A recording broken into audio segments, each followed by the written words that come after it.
Welcome.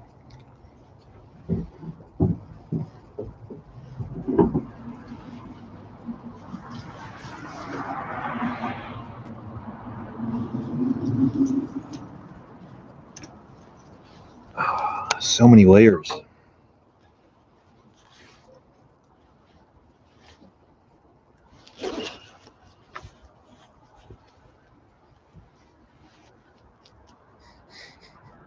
Nora, welcome.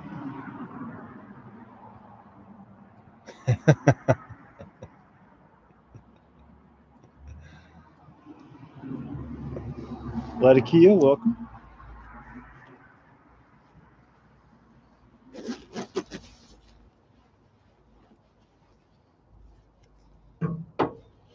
actually got to film in quasi-daylight here. I think that dog trainer is gonna hang up the whistle in about 10 minutes. All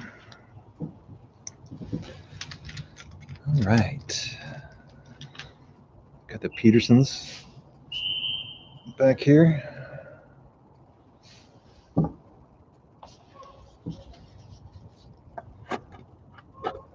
Stratman, what's up?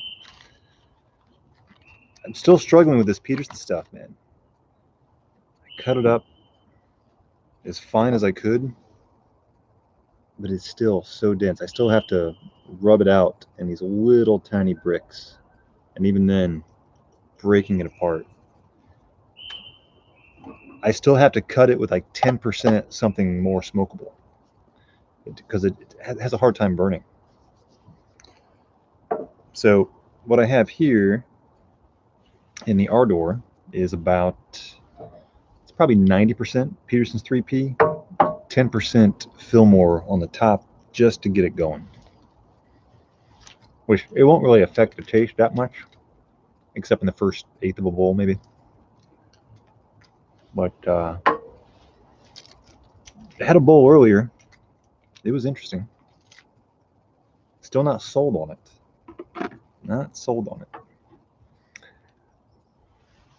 it. Everything looks better in this light. It gets so dark so early though. You can only do this between the hours of like 3 and 6 p.m.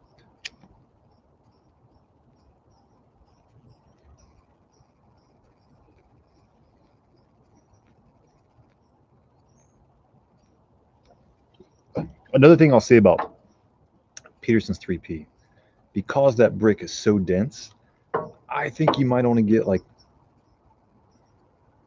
8 bowls of it. It's so dense that if you pack a full bowl, of this stuff, you might only get like 6 or 7 bowls. Just struck up a bowl of Cornell and Deal opening night. I've had that before, had my struggles with it, came back around, and now I can appreciate it.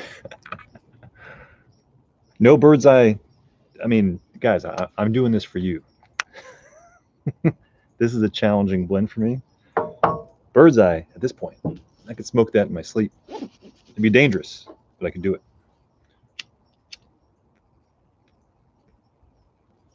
This is the one blend that all you guys have been talking about. Wanted to give it a fair shake.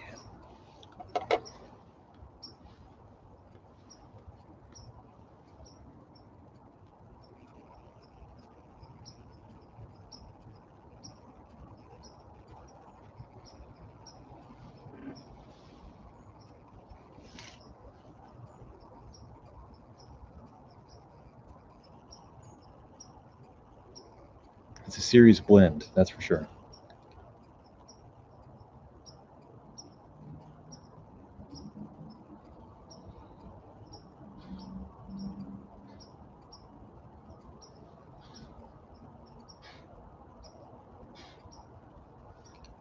Mm.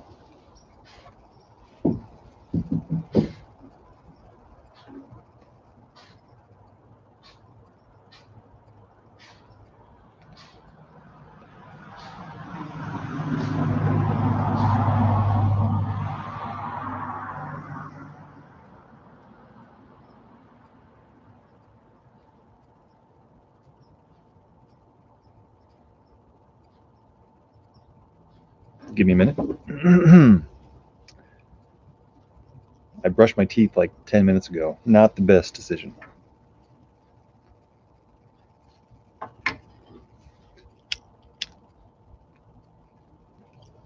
That will wear off here in a minute.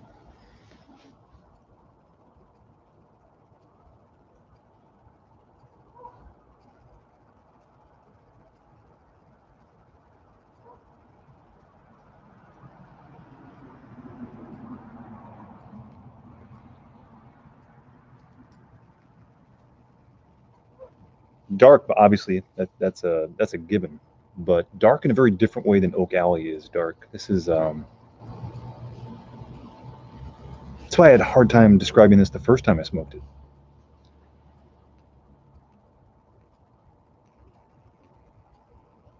Yeah, prep would be.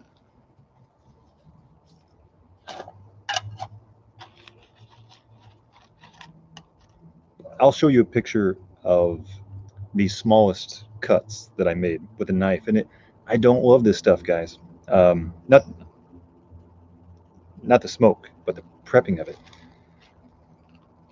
With the sharpest knife I could get, I'm still down to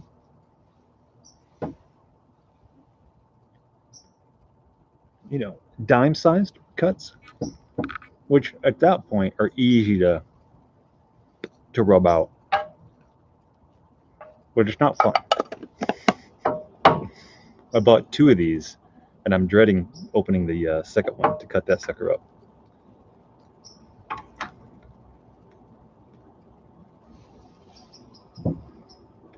They should make 3Ps ready rubbed. If they made 3Ps ready rubbed, I'm sure I'd buy it all month long, because the taste I actually enjoy. It's just the prep I don't like.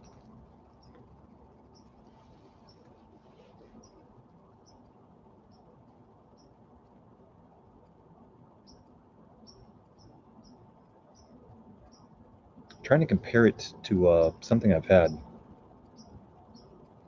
There's nothing quite like it that comes to mind, at least.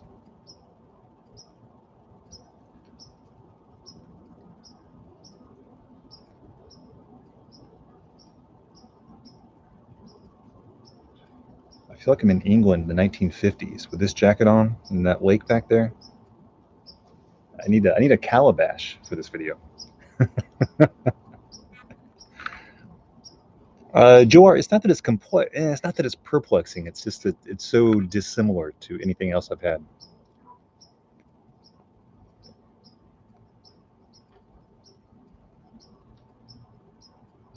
That's what I did this time, Lone Star. I cut the whole thing up.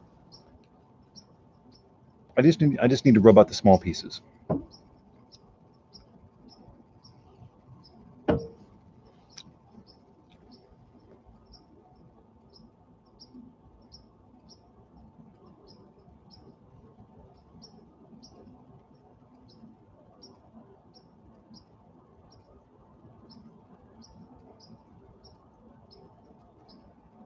It's actually pretty smooth. Not a lot of nose burn. Definitely tons of body.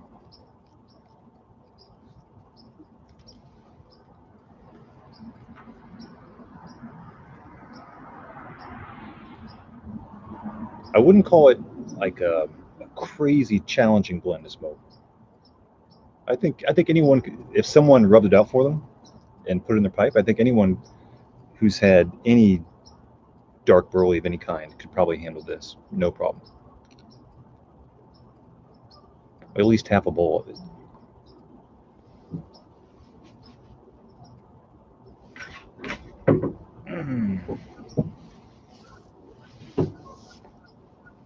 It's gonna be interesting. I never filmed right before sunset. Should put my glasses out.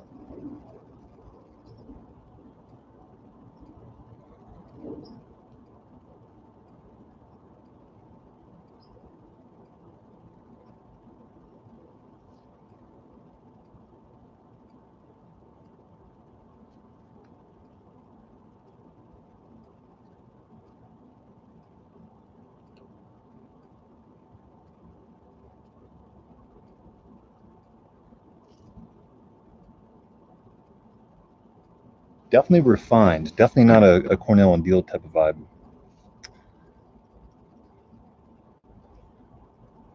This would be interesting to smoke back to back with University Flake. This definitely has more flavor than University Flake does, but I'm curious about the difference between the two.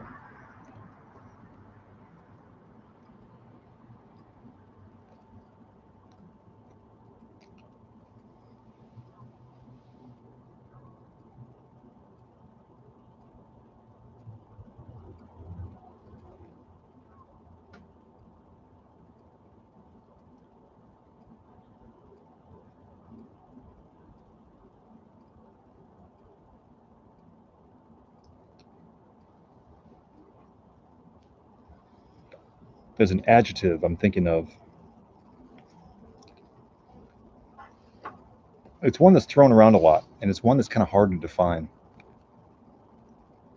And I rarely use it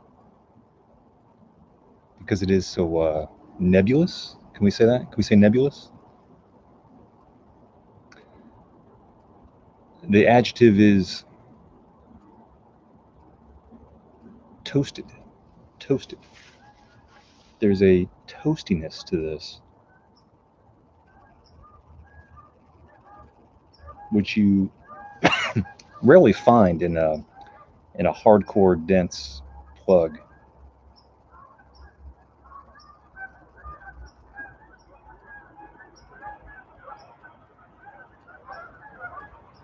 Got the geese flying overhead. They heard me say the word toasty. That's probably why.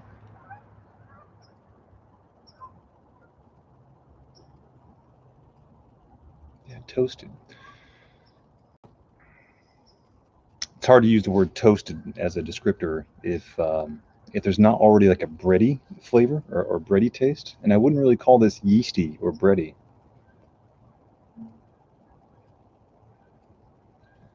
Yet on the retrohale, there is some toastiness. That's a tricky one. I take back what I said earlier. Joart said, "What do you find so perplexing?" I take it back. I think this is a perplexing blend to not to smoke, but at least to describe. It is.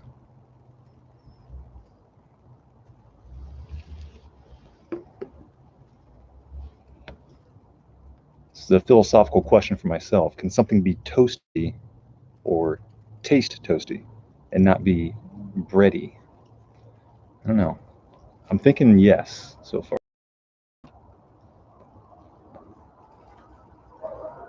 Never brush your teeth right before you have Peterson's 3P. that's the one no-brainer.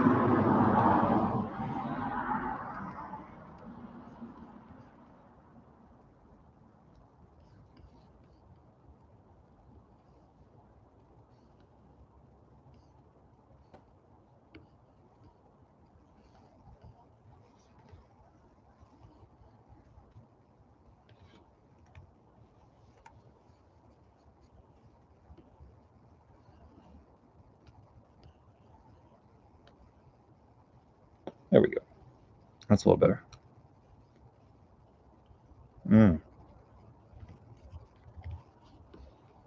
Let me get rid of this nightlight vibe here. There we go.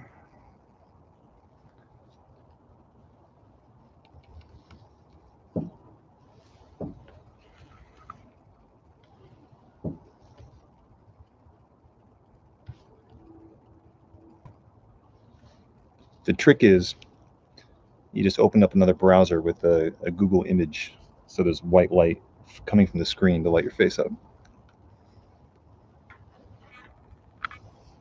It's actually one of the first nights I got to actually watch the lake. It's been windy and chilly, or rainy as well.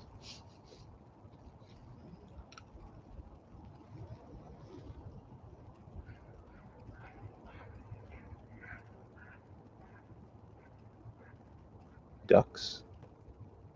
It's getting better. The bowl's getting better. It's becoming a little more wider in taste profile. There's more things happening.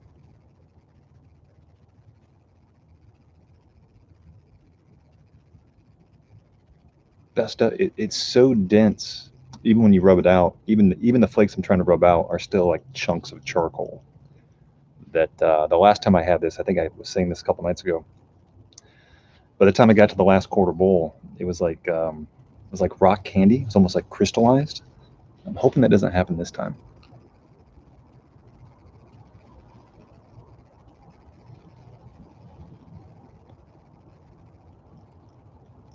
I could see how older guys would like this and appreciate it and have the patience to handle it. New pipe smokers, I think it'd be challenging.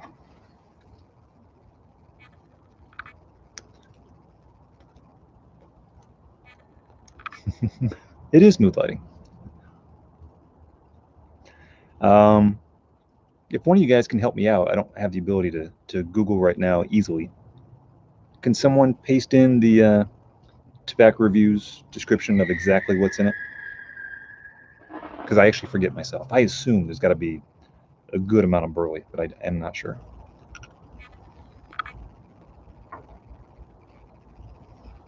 Stratman, me too. The crystallization happens to me with flake. Broken flake, no. Hardcore flake, yes. I don't know. I think it's just the density. Okay, Cobbs and Briars came to the rescue. Thank you, Cobbs. Cobbs, is that as descriptive as it gets? Does it just say Burley, Virginia? Is there no more white Burley, dark Burley, red Virginia? It seems a little vague for such a perplexing blend, as Joe Art described. Yinjevi, I don't know what to tell you, man. I've got a samurai sword, and I still can't cut this stuff up that well. It's so you got to put all your weight into it. It's a two-man operation, in my opinion. Flavoring. Cobbs, is that a serious comment?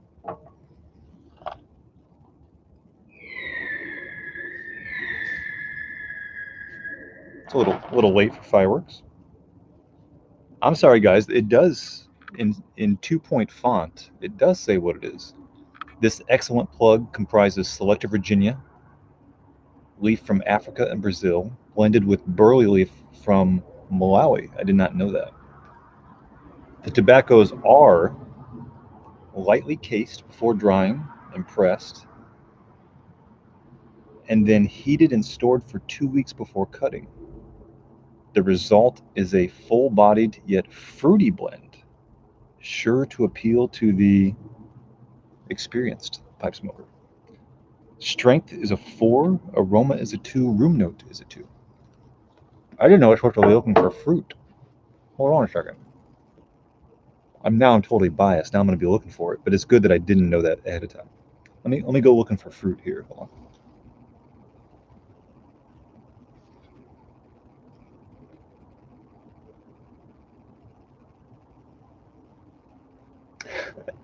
Well, now I'm totally biased, so of course I'm going to find it. I'll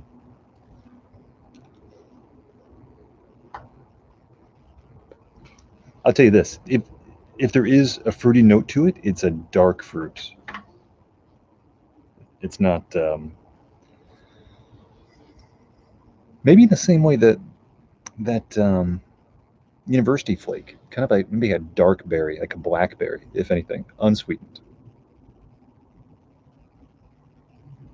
Nothing like GLP's Cairo, nothing like Hato's Delight, that kind of, oh God, what do they put on that stuff? Pomegranate, nothing close to that pomegranate stuff that GLP's seems to spray on most everything. Very fruity for Yinjevi. Okay, and Yinjevi's got some experience here.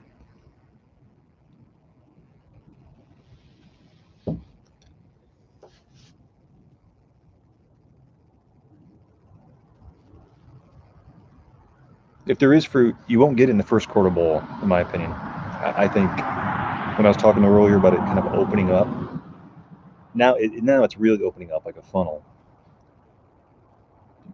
That first quarter bowl is just going to be trying to get it lit.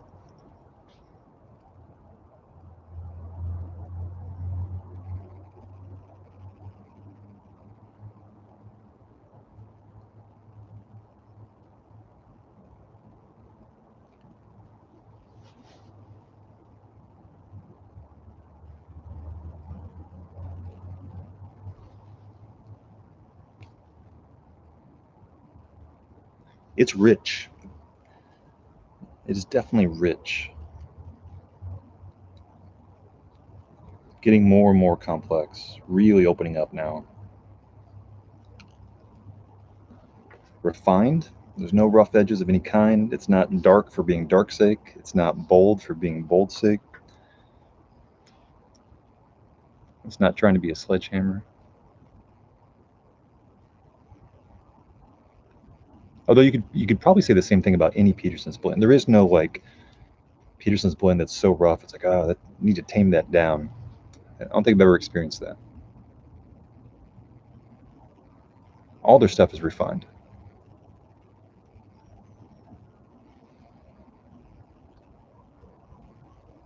Raisiny. Yeah, when I said dark fruit, Lone Star, yeah, plum, prune, raisin, dark grape. Yeah.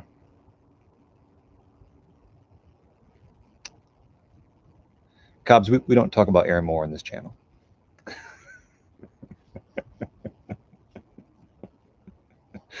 I have an Aaron Moore ban. One of the mods should have caught that.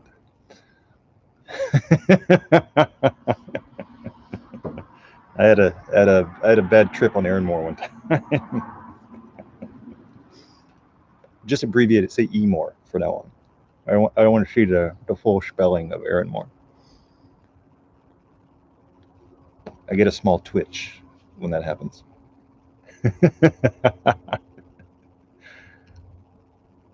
Yenjevi, I'm glad you're getting flavor. I'm surprised considering how thick those chunks were. Well, again, after the first quarter bowl, starting to open up. Now, those hard chunks are starting to burn, uncompress. I still recommend anyone who, for those veterans who've already had it and know how to smoke it, this is not advice, but for those of you who are going to buy it, I would say at the bottom of the pipe to get around that crystallization, or on the top of the pipe, just throw in some neutral, just a sprinkling, a 10%, almost like a kindling, I'd say, a little bit of kindling tobacco on top of the bottom. This stuff's so strong, you don't worry about messing it up. You just want to get it fired, get it going. That would be great if I'd love if Peterson put on the back of the description, may need some kindling, does best with a pinch of, give me the name of a over-the-counter blend, some pouch from a pharmacy. Carter Hall does best if kicked off with a pinch of Carter Hall on the top.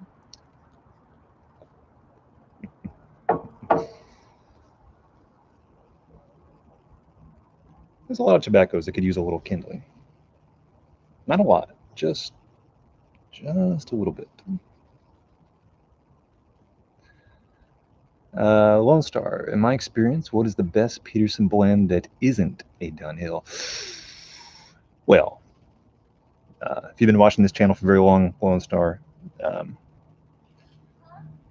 University Flake. For me, University Flake.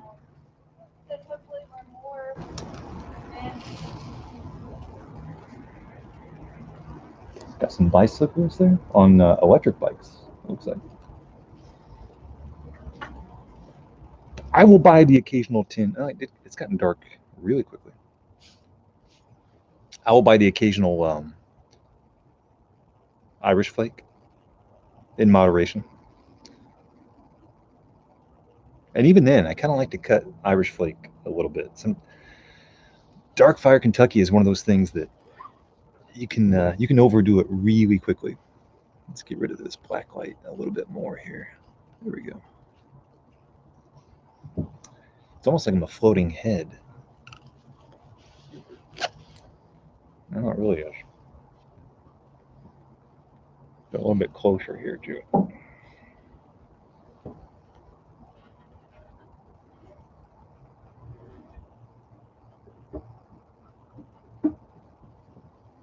Let's see what happens when I take this down.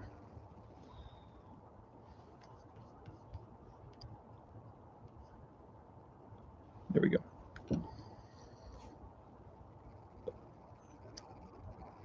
Irish oak. Yenjevi had never had Irish oak, actually. I've seen the tin. I know the tin art well. I've seen it in the store many times. Never bought it. And I think it's because, for whatever reason, when I saw the word oak, I was assuming it was going to be one of those heavily cased tobaccos. I was thinking it was going to have like Irish cream type of flavoring or something. I don't know. I was scared of it. Chip, welcome. Good evening, good afternoon in my case. Just dropped in for a quick minute to say hi. Good afternoon. Must be West Coast guy. Must be a Californian, I would say.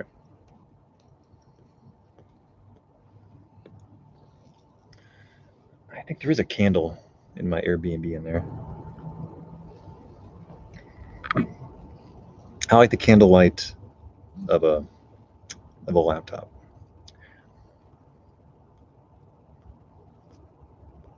Yunjevi brings up a good question. Has anyone here had Irish oak? And if so, what are your thoughts on it?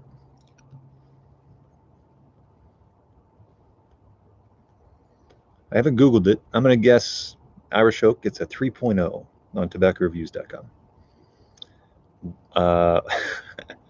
That's super West Coast, Alaska.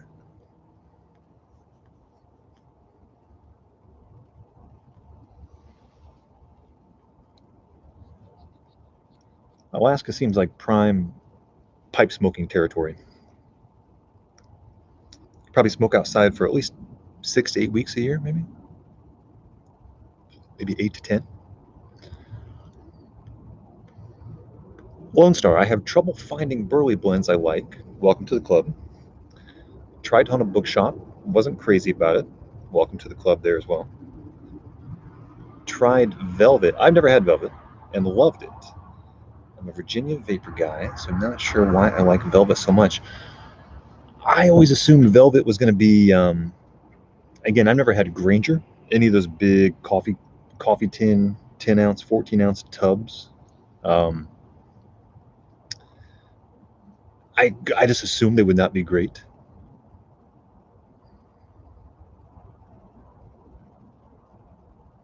I think I'd be open to Velvet. I like the tin art. It's like a maroon color tin, I believe. I like Granger because I like blue and it has a Cocker Spaniel on the front. Basic burley. Cased, I would assume Velvet and Granger have to have some kind of slight over-the-counter pharmacy type of pleasant conditioning to it. I could be wrong. Some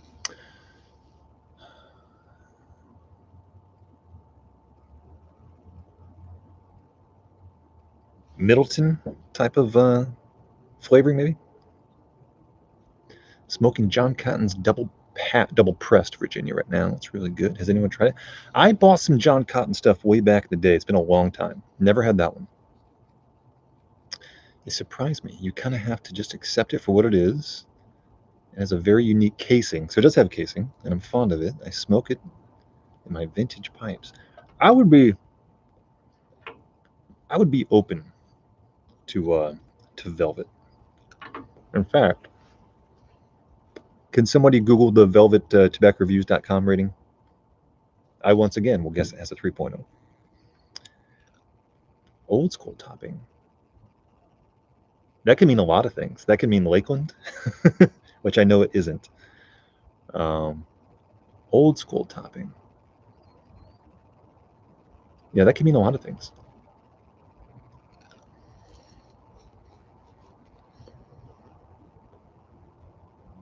You know, the last time I said that to myself, Lone Star, I bought 5 pounds of London Dock from Daughters and Ryan, and I did have a lot to lose. That was my mistake. 2.3 Court. Court comes in with the blocked shot. 2.3. Are you serious? I'm not, guys. I can't knowingly buy something with a 2.3. That's. I mean, I will go dumpster diving for tobacco. I won't go to a. I'm not sure I'm going to go to a 2.3. I could go as low as 2.5. Maple syrup? Oh, I don't like maple. I love Canada. I'm not a big fan of maple.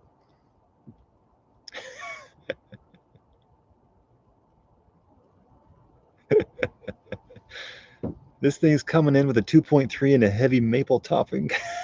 Come on. I was almost going to order this. I I would have a lot to lose. If I smoked a bowl of anything maple, I would probably get sick. I can barely have waffles like 2 or 3 times a year. That's how much I hate maple.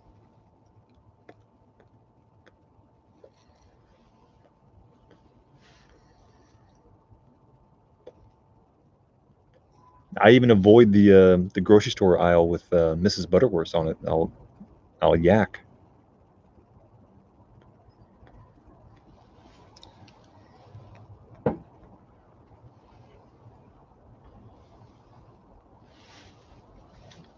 Now, to be fair, actually, I love real maple syrup, but growing up, there was so much fake maple like flavoring and candy coated this and artificial flavored maple that I just couldn't handle it.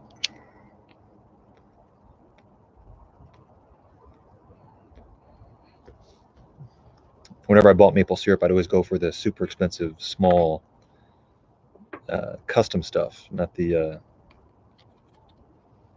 artificial stuff. Welcome, welcome, Mr. Kimba. Mr. Kimba, I'm sure has had this blend. Mr. Kimba, your views on Velvet? I know you've had it.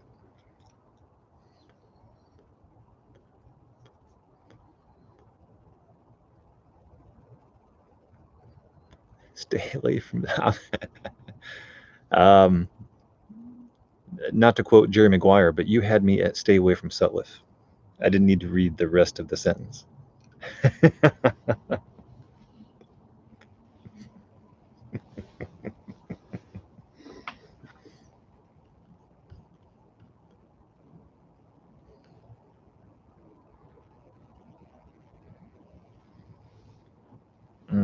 Very quiet out here. There's some crystallization happening at the bottom of this bowl, I can tell already. Let's see if we can get a little a one-time motion detector light going on here. There we go.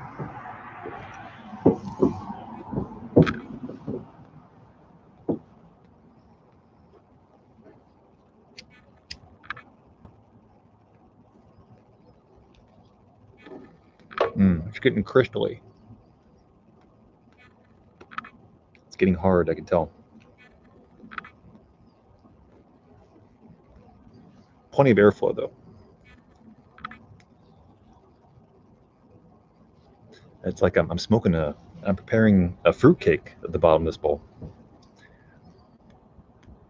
Mr. Kimba hasn't had Velvet? That's surprising. He smoked everything. He's like Mikey from that Life commercial back in the late 70s.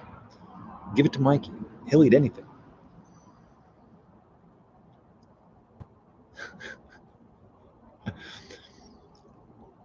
The most dominant flavor I get off Velvet is brown or caramelized sugar. I can do that. I like molasses. Mixed with a nutty burley, but the popsicle stick and maple do flow in and out of the bowl. Popsicle stick. Well, the popsicle stick itself doesn't have any flavor. I'm not sure how to take the popsicle stick reference. Cobbs, if you like Carter Hall, which I'm not crazy about, but it's smokable. Granger or Prince Albert, you'll probably like Velvet. Okay.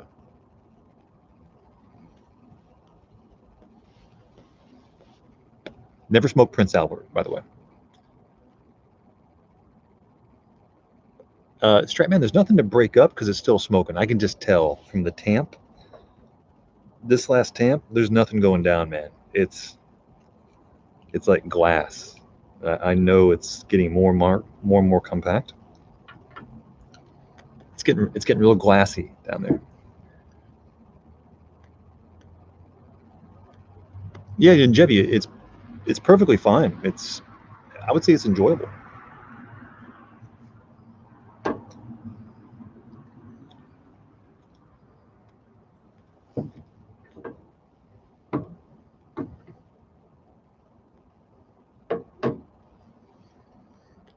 It is I mean, there's a lot going on here, guys.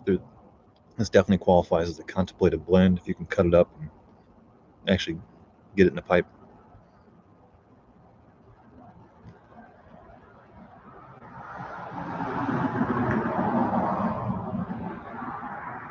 Long burn. We're talking I'll give you my own estimates for a bowl, and this is I'm like a freight train. I think this would easily be a 40-minute bowl for me, and that's arguably probably one of the longest smokes, just because of the density. Anything packed this dense is gonna give you a really long smoke time.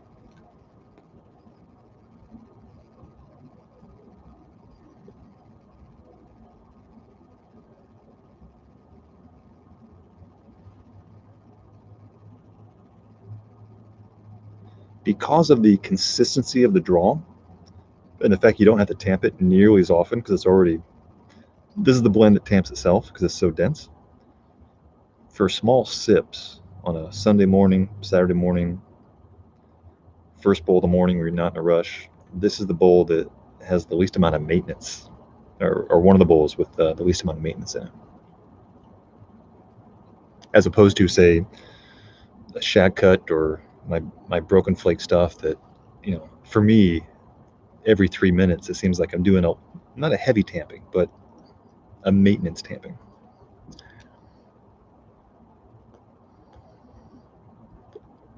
When I smoke maple syrup, I get tobacco nuts. That's a different problem.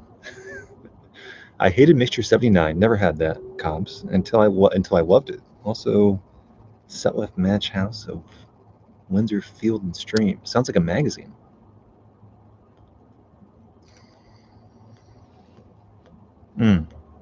This is the Ardor brandy pipe. Well, it's about 35 degrees, so actually that probably is not a big deal. This pipe never gets hot. Probably not a good reference, but I would say cool. Compared to the stuff I smoke, I'd say it's one of the cooler blends.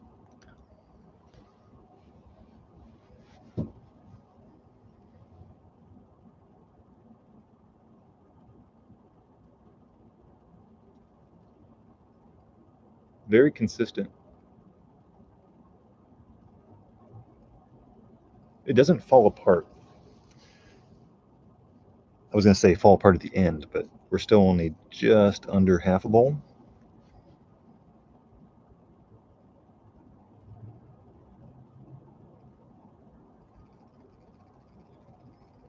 I always wanted to be one of those guys who could smoke down to white ash. Rarely. I would say never down to white ash. I mean, you got to be smoking dottle at that point. But sometimes I feel like I get close. But it's just not worth it.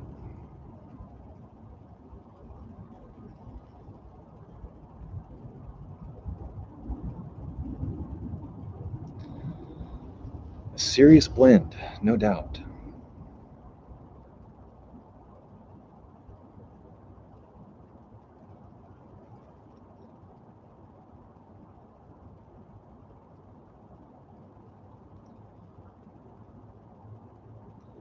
I kind of like the fact that it's a dark blend without dark Kentucky. I'm a little Kentuckied out right now. I find that with a lot of Virginias, they fall apart at the end, and maybe that's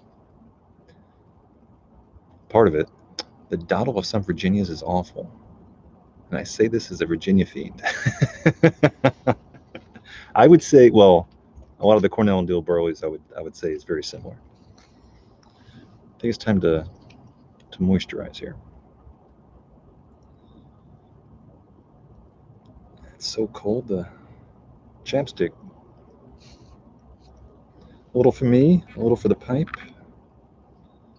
Pipes need love too.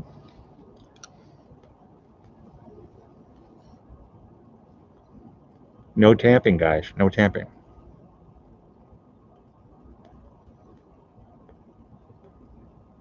The tobacco that tamps itself.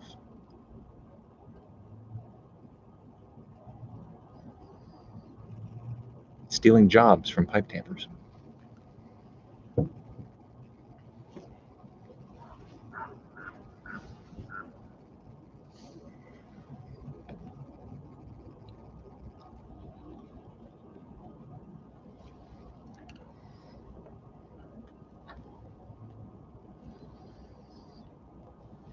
I would agree with that, Joe. I would say Virginia's, well, no one ever really talks about this, but I would say for me, 3/4 of what I smoke these days,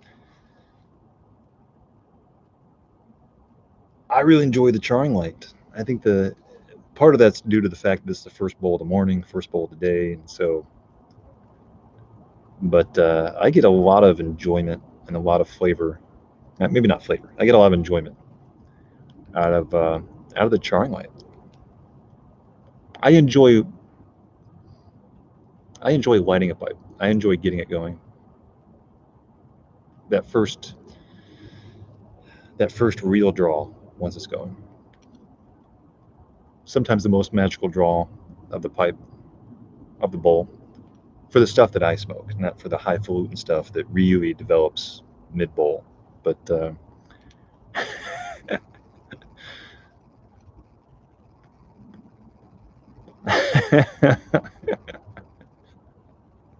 for me, sometimes for some of this Cornell and Deal stuff that I like so much, sometimes the charring light's the best, and it's all downhill from there.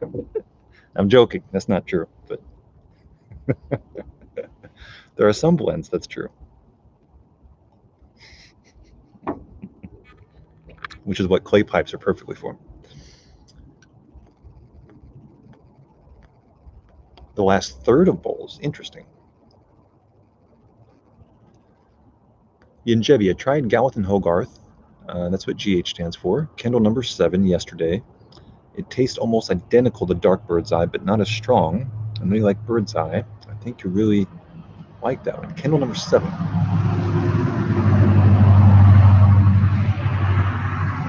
From what I've read about the Kendall stuff, I could be wrong. There's a couple Kendalls apparently. This is like Leonard Part 6. Apparently there's 7 Kendalls.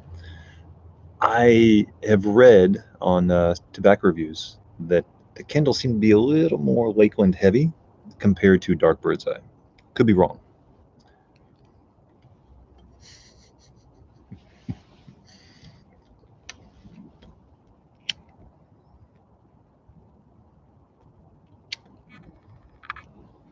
Saw an interesting movie last night on Netflix.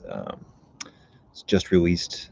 True story about the 1930s of a archaeological dig in the UK called The Dig, based on a true story. That was kind of interesting. Ray Fiennes. He smokes a pipe in that movie. That's what reminded me of it.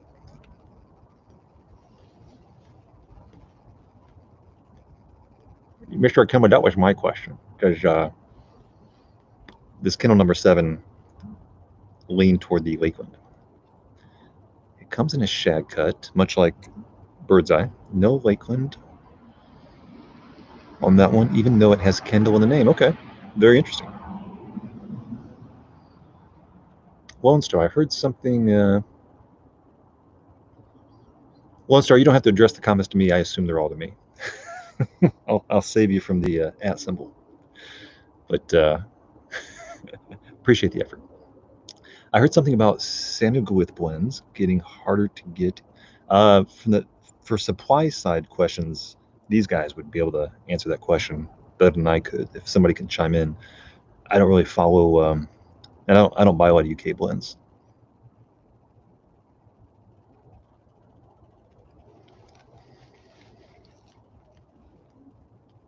Or availability trends. I'm gonna stick my finger in here. Rock solid, man. Rock solid, crystallized like glass, and yet perfect draw.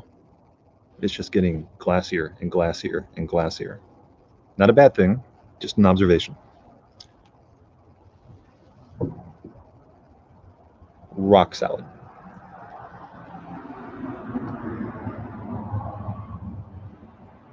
Which I'll tell you guys, maybe that's one of the benefit of these hard pressed flakes, plugs, whatever you want to call them. I forget all the synonyms, but because I'm putting little bricks in there that are so dense, it's almost impossible to overpack because there's slivers of air because it's almost like a Jenga or Tetris.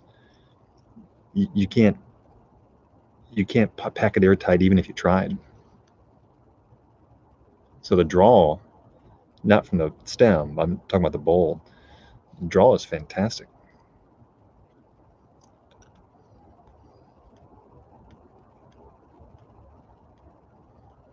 No, draw's fantastic. I did nothing special. I can't remember. I can't remember the last time. Now, given I'm an expert at this point, I can't remember the last time.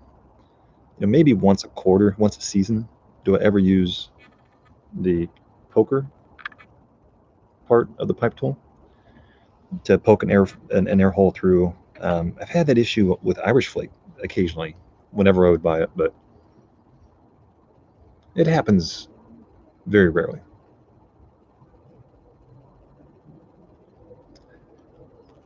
I have a real delicate pipe hand, I guess.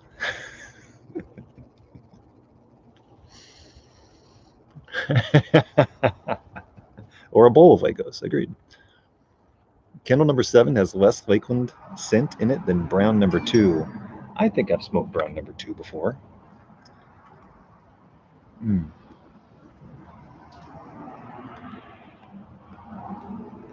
almost getting, okay, this is the first bowl observation about draw that I'll share. Still rock solid. Finger is not even close to warm. So the cherry down below, obviously. But now I'm almost getting too much air. And it went out. Uh-oh.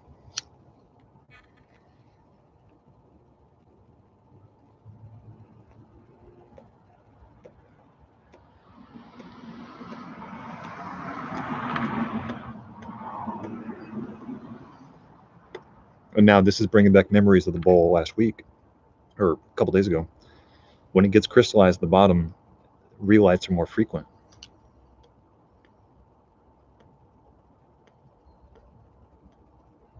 I don't think there's going to be any ash in this thing.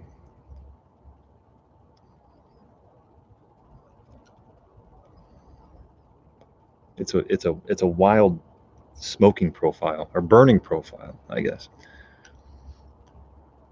It is. It is. I'm making coal.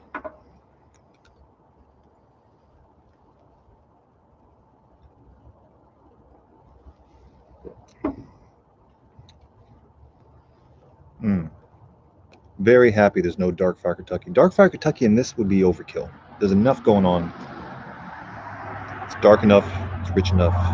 It's bold enough. Kentucky would be overkill.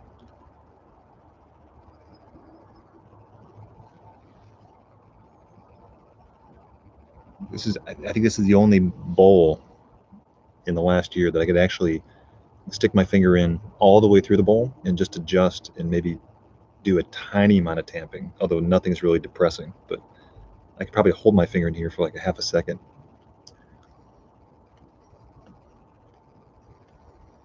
I remember there was a YouTuber a couple years ago, I think he passed away, but this guy in New Jersey who never used a tamper, his thumb or his finger was always gray.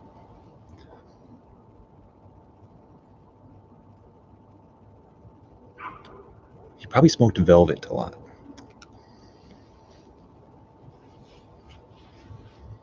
Geary, welcome back. How do you guys like the topping? Yeah, it's dark enough as is.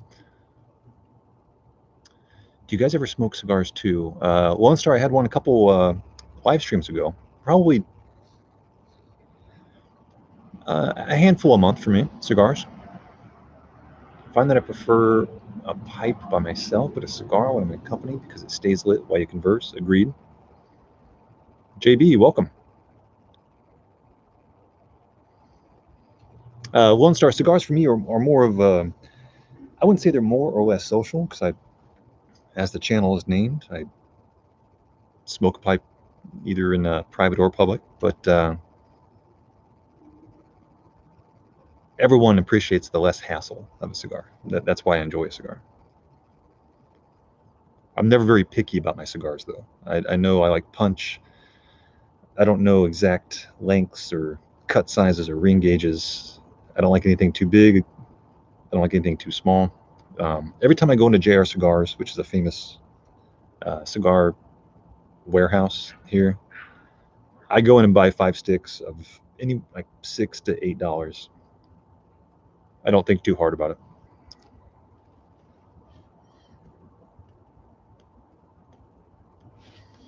I was watching a YouTube video last week on the topic of cigars. There's an interview on some cigar channel with Michael Jordan, and the interviewer asked him what was his favorite cigar of all time. I assumed it was going to be some $500 stick or $1,000 stick, and he said a name, and I googled it,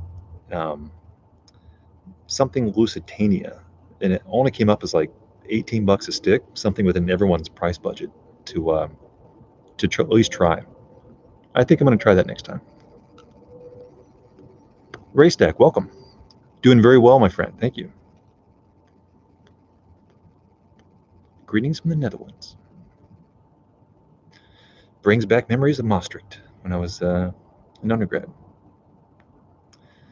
Stratman, I tried the cool finger tamp. It was hard to look cool with tears. It's got to be a quick finger tamp. It takes a light touch.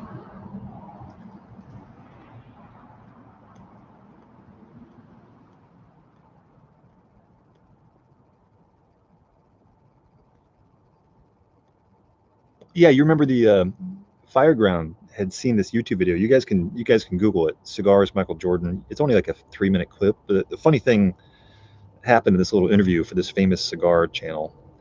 But there's this old timer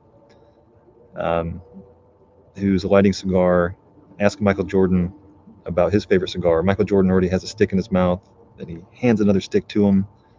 And the guy lights his, pushes his cigar lighter like over to the side. Jordan has to reach all the way across the table.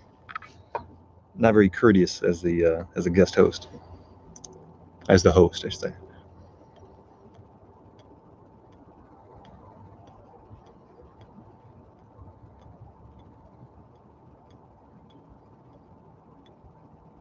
Interesting, Lone Star. The roommates dislikes pipe smoke residue more than cigarettes. Interesting.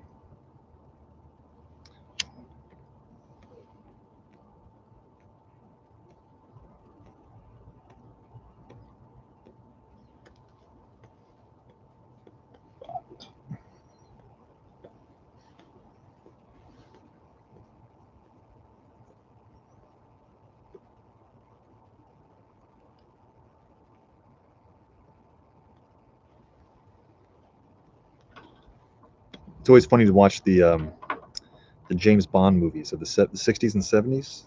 Usually there's someone smoking a pipe, but you rarely ever see smoke come out of it. It's almost like they're just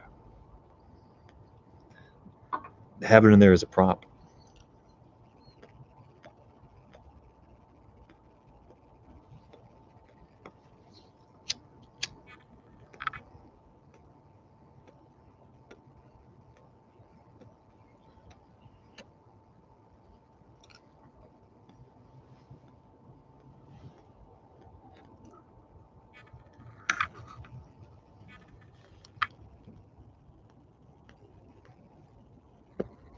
A very strange burn.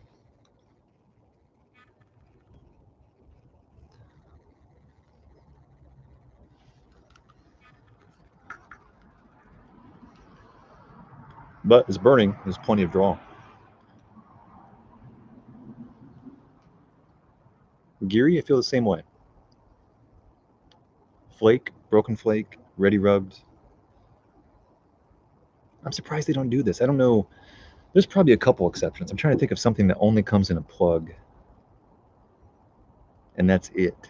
It seems very strange. So it'd be so easy to cut this stuff up with a little guillotine cutter, using heavy using heavy machinery.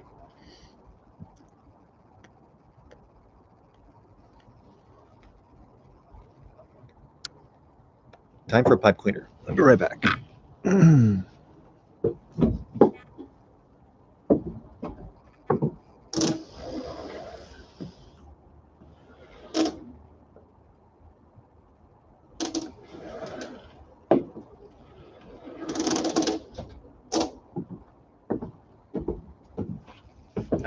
That's the beauty of motion detecting lights.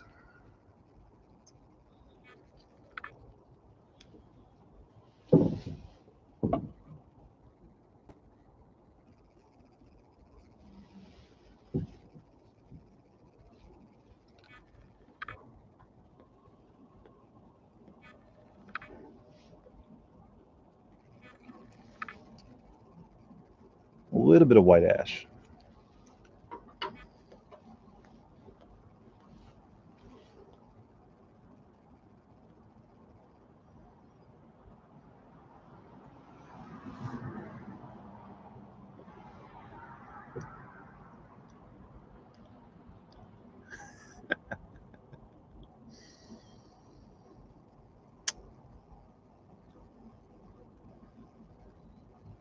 Man, that's not a bad idea. A cigar cutter to cut this sucker up. I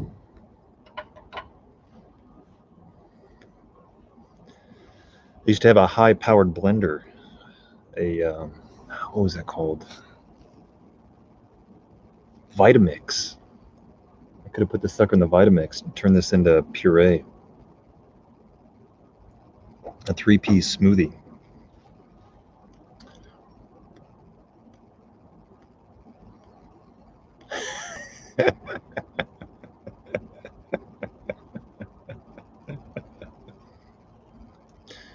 I got a feeling if Injevi made that video and posted it, the first step would be get a samurai sword, hold it over a fire for like an hour, get it searing red hot, so it cuts through this cake like butter.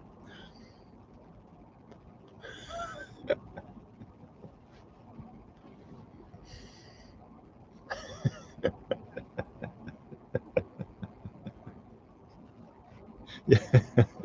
It cuts through and cauterizes it at the exact same time.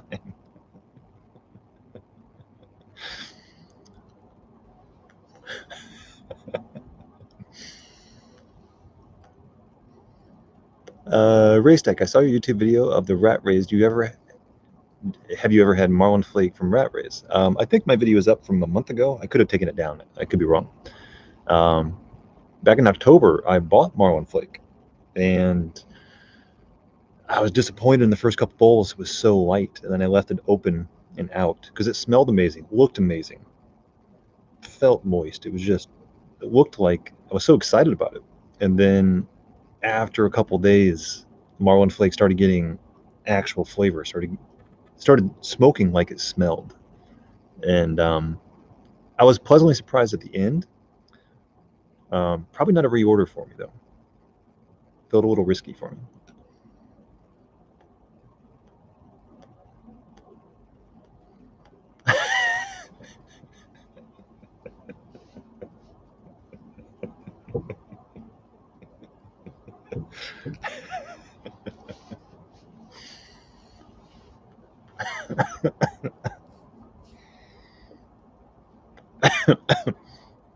Plug bleeding is one of the things you got to try to prevent when you cut this thing open.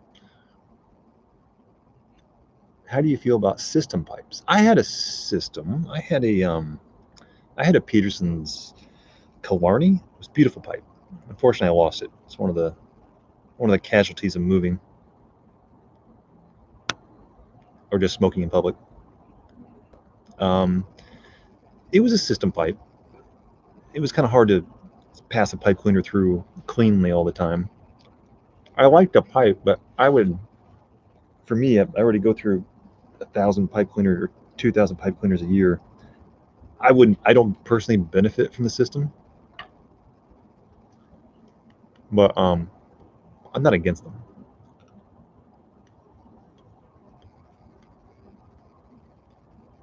JB back in North Carolina. Not gonna be in the new place until a good 6 weeks, but they're putting drywall on next week. So it's closer and closer and closer and closer. No, it wasn't a P-lip. It was just a Killarney. Bought it for $99. 2015.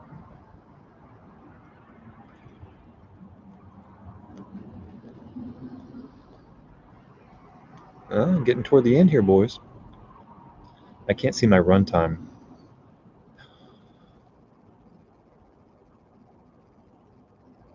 No way. My run time says 1 hour and 5 minutes. No, I wasn't out here for the first 5 minutes. I think I'm gonna go ahead and add another 5 minutes to that. I lit this up pretty quickly as soon as I sat down. That would put this bowl at least 55 minutes. Shocking. Shocking. I haven't measured all my bowls, but I would have to assume this is, and it's not done yet. This has to be the longest bowl I've ever smoked. And it wasn't to the brim.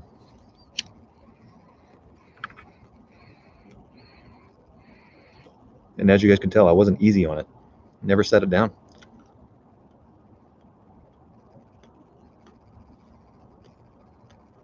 That's crazy for me. Crazy.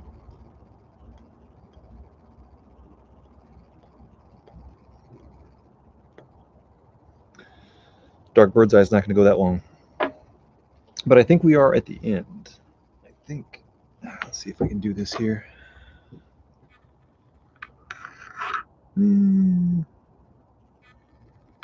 There's finally some white ash down there. Now, I'm not going to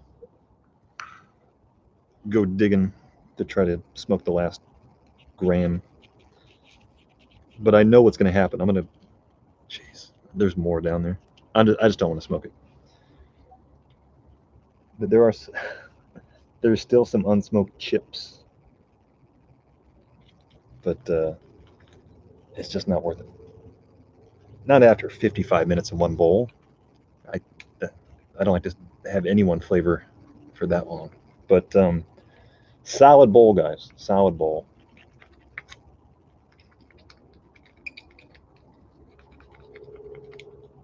Pleasantly dark.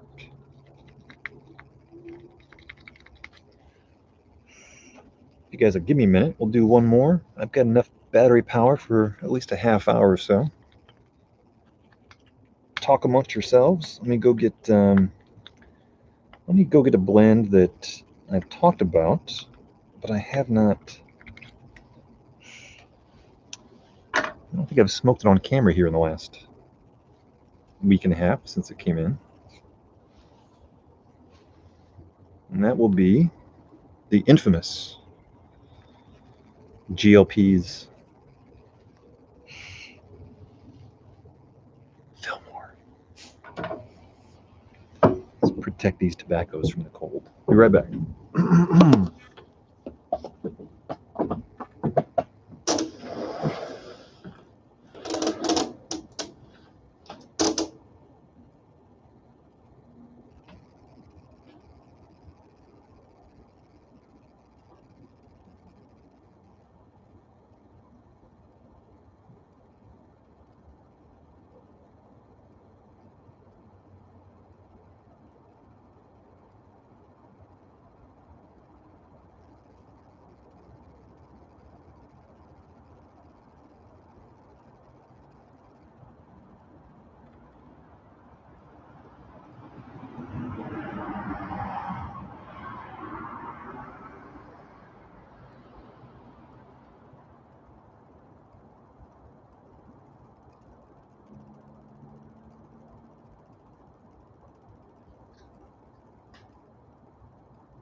I think somebody mentioned a candle earlier.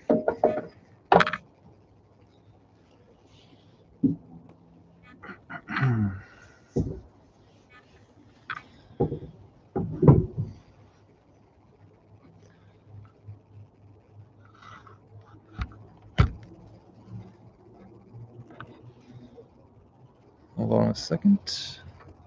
Let's do this.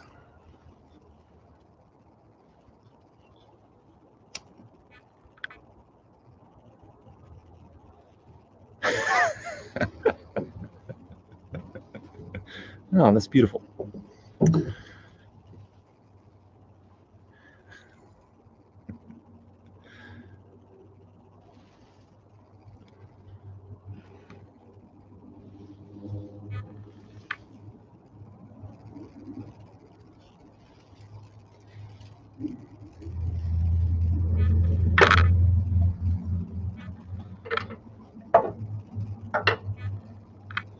Oh, we need a new pipe as well. Hold on a second.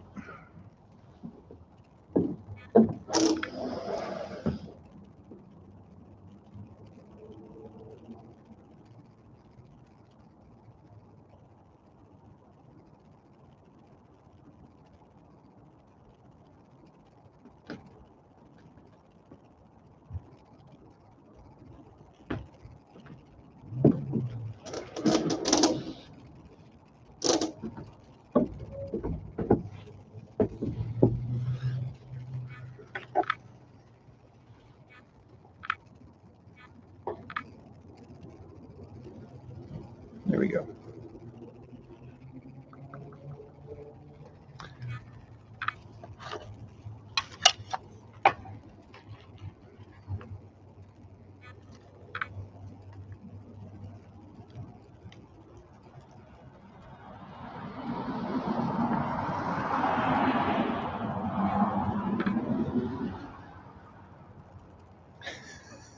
Looks like we're in a horror movie.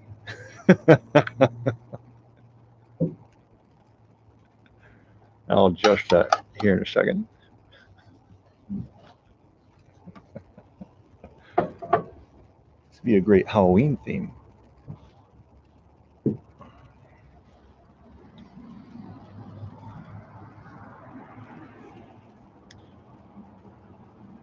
Nah, I'm not gonna do that.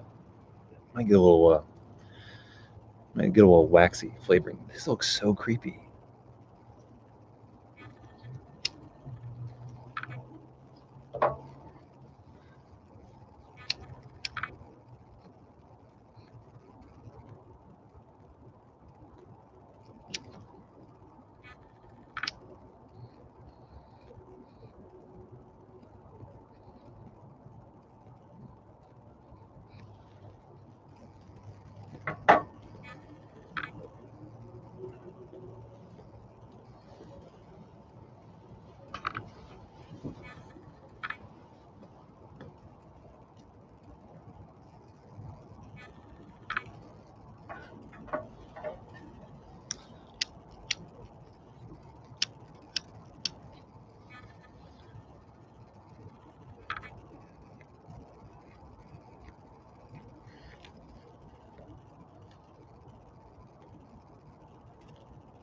It's not bad.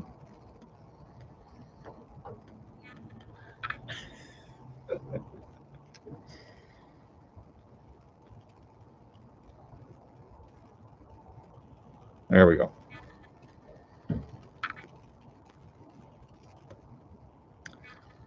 Race deck. Catching up on the comments here. Do I still smoke Briar Fox?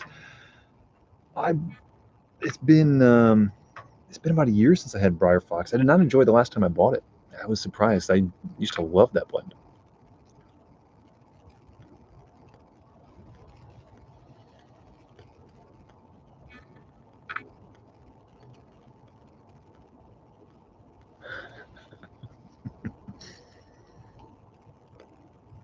Lone Star, your average bowl is 45 minutes to an hour. I'm not sure how or why, though, because I smoke the entire time.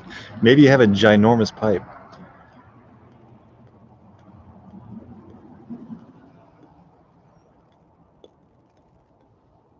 The blend we are on is a little blend.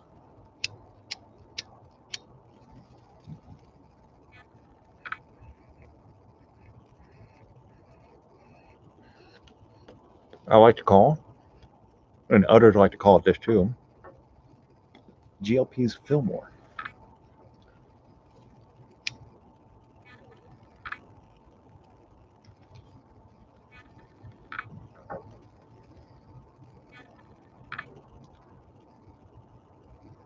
Mr. Kimba, can you Google this for me, Fillmore? I don't want to misstate what it is. I just know it's good. I know that I've loved it for a long time. I've always felt it was kind of underappreciated, under-reviewed, not talked about a lot. And I've always been a big fan of it.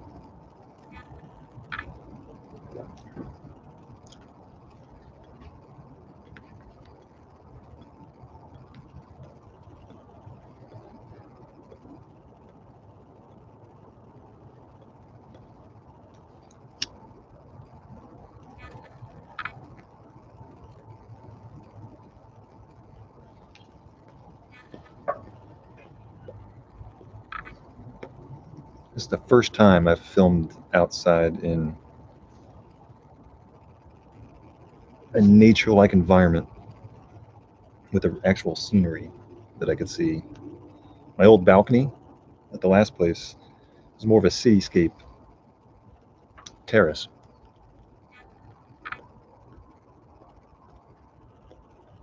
But you can see a lake behind me.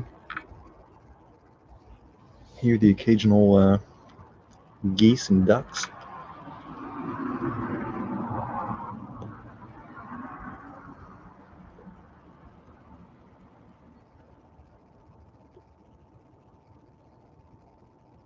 I think somebody was joking. It feels like I'm at Crystal Lake from Friday the 13th.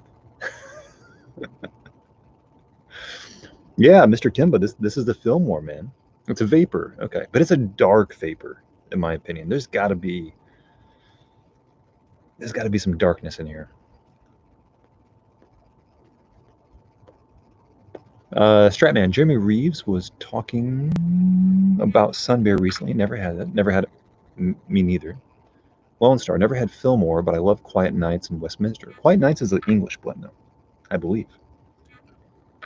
How much Vita Key does Fillmore have? 0, JB. 0. That's why I'm smoking it. That's the wrong question to ask on this channel. How much Vita Key does it have?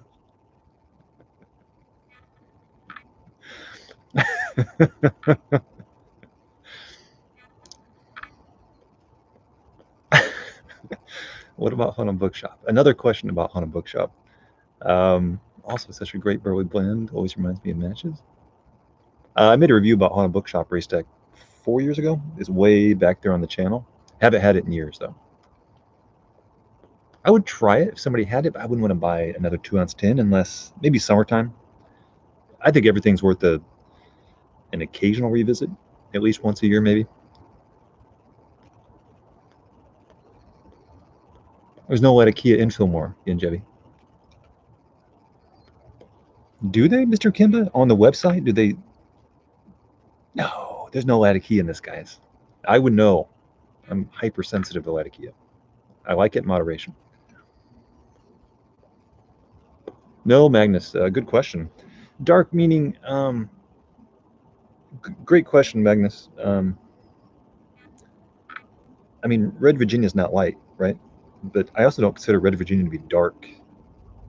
The dark like this. This is more Peterson's University Flake darkness, and Peterson's has some burley in it. So what I was hinting at is, if I didn't read the back of the tin, I would assume this had some burley in it. But Mr. Kimba says it doesn't. The tin says it doesn't. So, but it smokes like it does. NT Raven, Rory, welcome.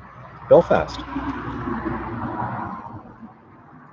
I just watched Bloody Sunday a couple weeks ago, and also that really horrible film with Brad Pitt and, oh my God, Rory, you get a kick out of this. In the 90s, Brad Pitt and Harrison Ford had this movie called The Devil's Own, where Brad Pitt tried to pull off an Irish accent. It was I watched it for pure humor. It was hilarious in hindsight.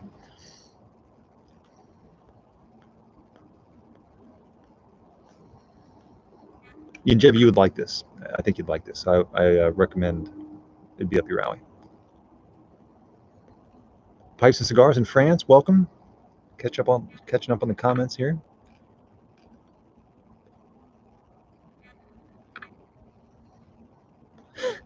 A wisp? How do you measure a wisp? Is wisp in grams? I can't detect Latikia in this at all either. Igor the Terrible, you think GPs, meaning GLPs, said there is Latikia just to stop the endless debate? Possibly.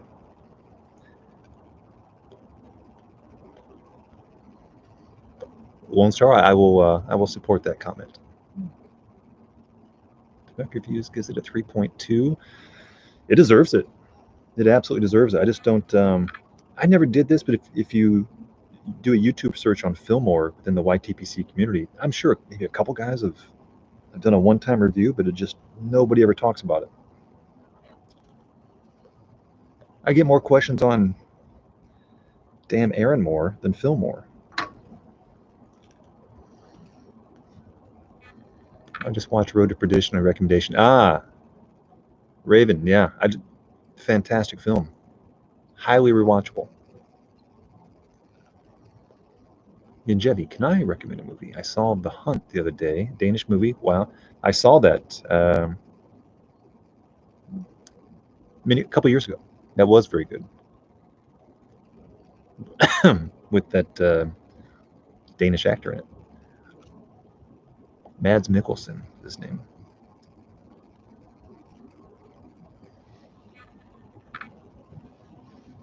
Okay, now it's finally smoking. I pegged this one pretty high. This is a large bowl. Let me lean back. I'm gonna stop trying to squint to read the comments for a second.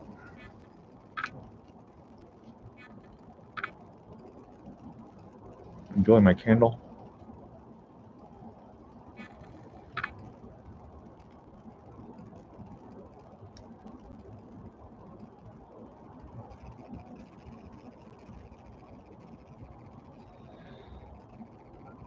I know it's apples and oranges. I know they're not meant to be compared, but for my money, give me a second.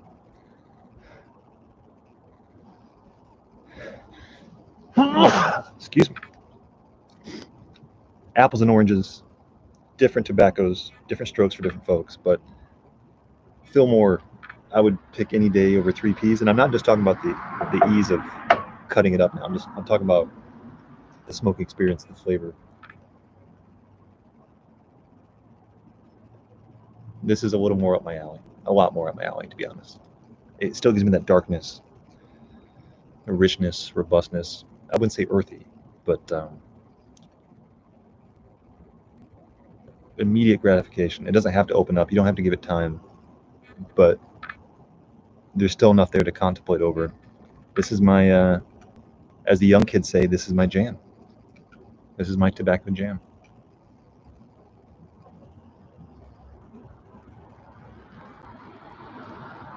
A very mature smoke.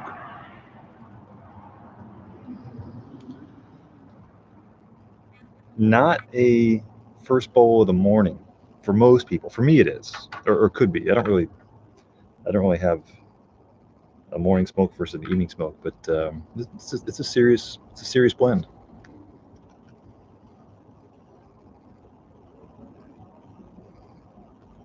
Or as I often say, this is serious business.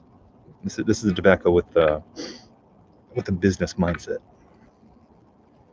Stratman, I say, looking at my little jar of Aaronmore Flake. I'm sorry, little flakes. You still said the E word. It still counts. I'm keeping track. Have you ever had Frog Morton blend? Race deck back in the day, yeah. I have a couple old videos where I think I talked about Frog Morton. I did a cross promotion with some distributor down in Florida. I've had 3 of the 4. I was coming off my Latakia kick. Lone Star, have you ever had Watch City? Never had any Watch City anything, to be honest.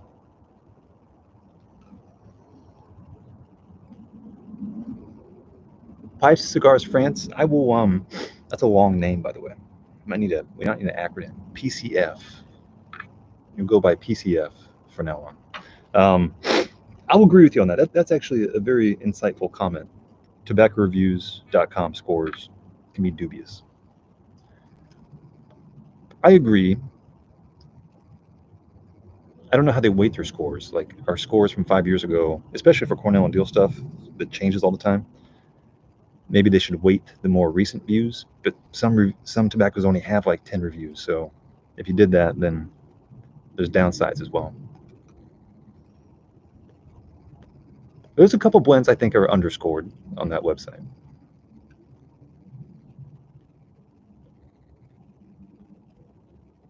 Yinjevi, I will do that later.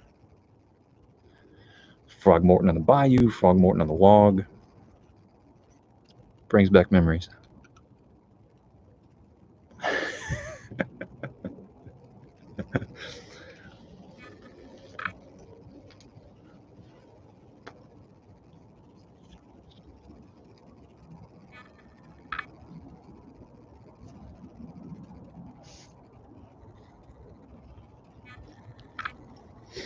When I'm at these Airbnbs, I don't have a humidifier. My own DIY humidifier solution is to take towels, run them underwater, squeeze them out, and put them over the air vents. It's a little homemade humidification technique.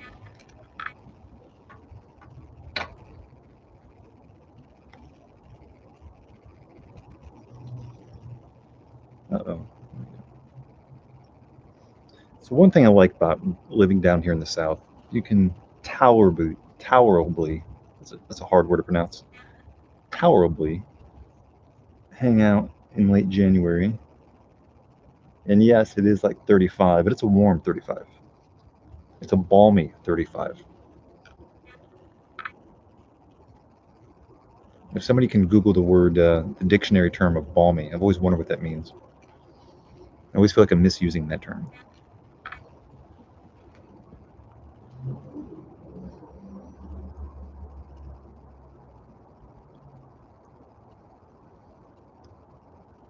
Race day. Do I still smoke a pipe in public? Of course.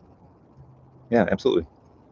There's not a lot of places to go in public, but earlier today I did. What hobby do you think is more pricey, pipes or cigars? That one's an easy one. Stratman, as long as you stay away from collecting pipes. Then that question is super, super easy.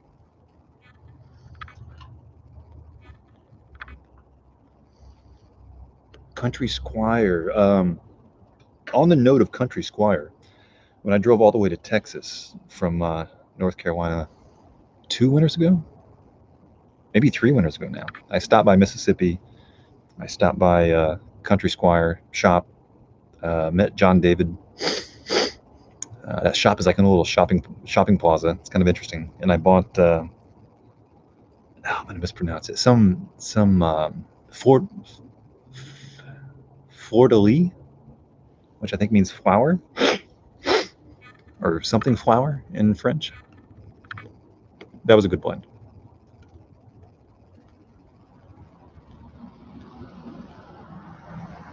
Pleasantly warm, balmy. Okay. In this case, I'm using the word balmy as pleasantly cool, but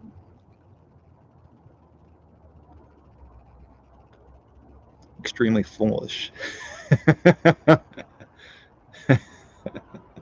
So the weather can be balmy, but a person can be balmy as well. I did. I met Tobacco Jesus.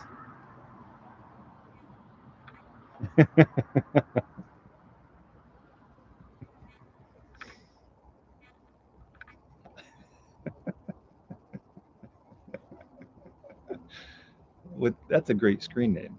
Tobacco Jesus.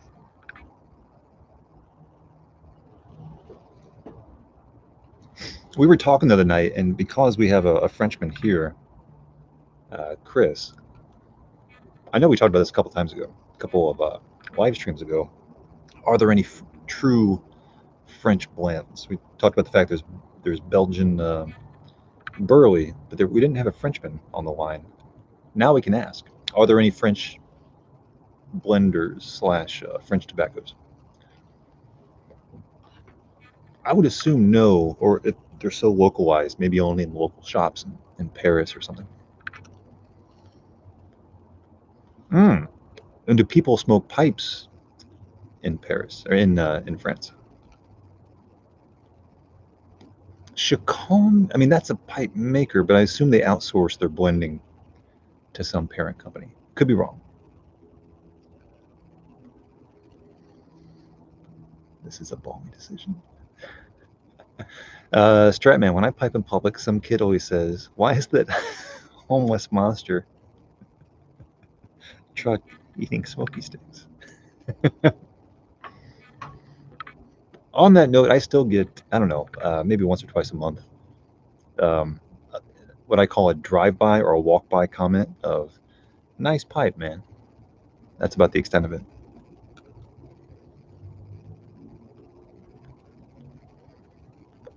Race Deck, no plans to make any produced videos. All going to be live streaming from here on in. Although when it gets warm, I could technically do this kind of like the old days, but with no editing.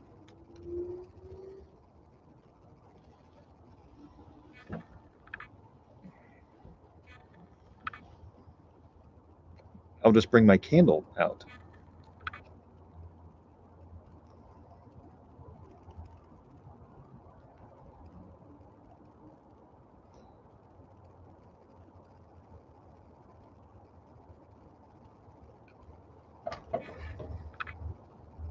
Oh, I dropped a pipe cleaner here. We gotta go fishing for it. There it is.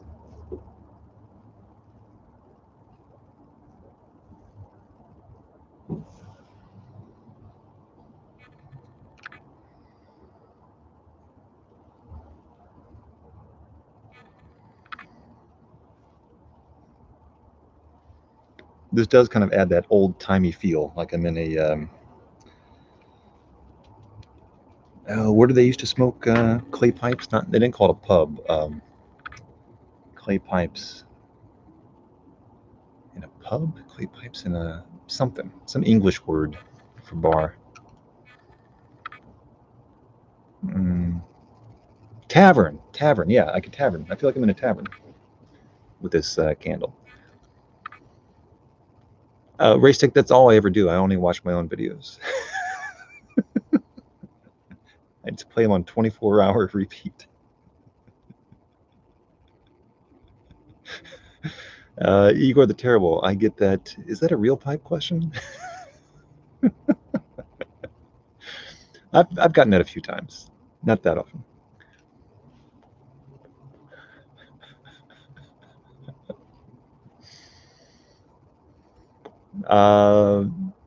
Pipes and Cigars, France, regarding my question about are there any French pipe blenders or tobacco blenders, he says no.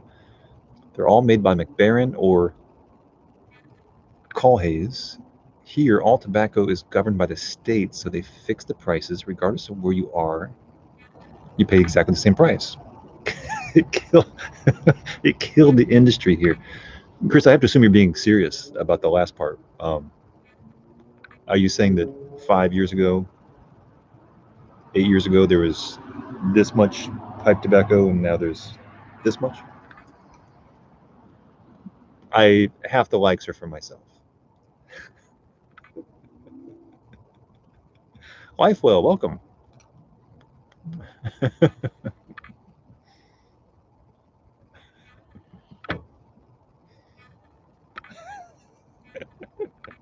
I wake up every day to watch my own videos.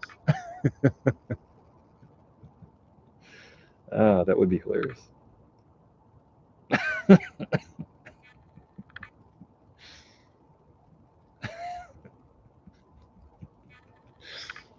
That's what I'm watching right now on the side window that I have open.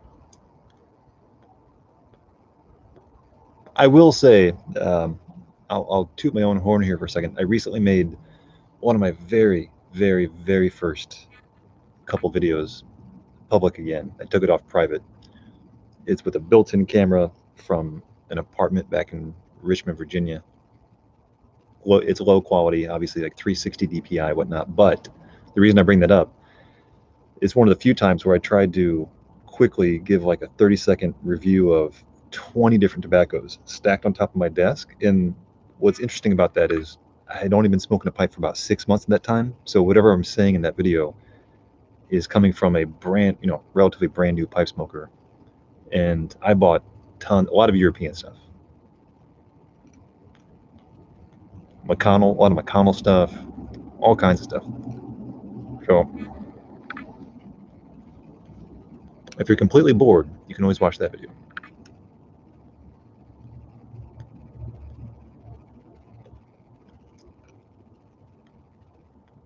Tomorrow morning, damn that cotton candle.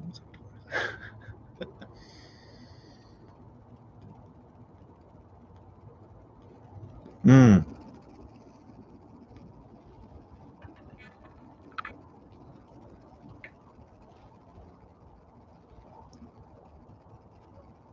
And that was a strange apartment where it was an old historic bank building. It was actually a really cool place, but they didn't have any windows that opened until I moved out. The last day I moved out, I realized there was a window that opened. So I was smoking a pipe in there for about 6 months with zero ventilation. Thank God I had tall ceilings. But it got so it got so I was smoking Larry's blend. I was smoking some heavy tobaccos back then. It got so smoky and there was no ventilation that eventually I cracked the door to the hallway open and put a fan there, hoping that nobody would notice. And I mean, we're talking Larry's blend from Hearth and Home. And the next morning, I got a pretty stern post-it note on my door saying, "Don't vent your tobacco smoke into the hallway," from one of my neighbors.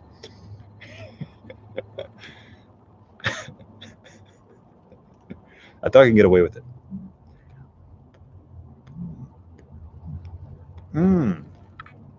I remember that video, Race Deck. That was a long time ago. Although I did that one here.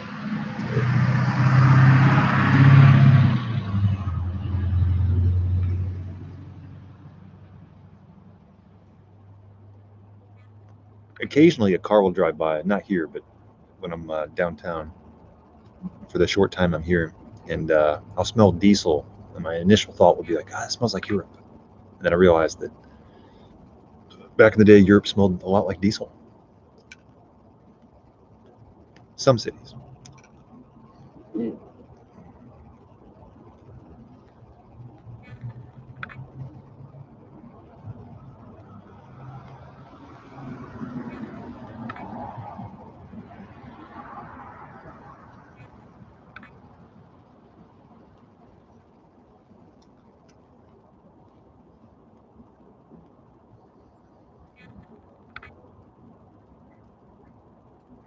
Rob it, meaning I didn't get that one.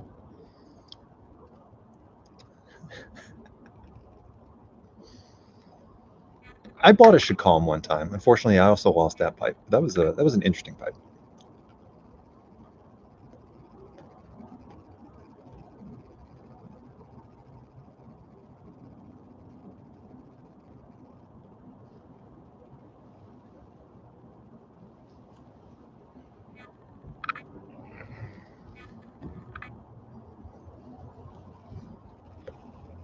To queue up something to watch later on this evening. It doesn't feel like a Saturday for some reason.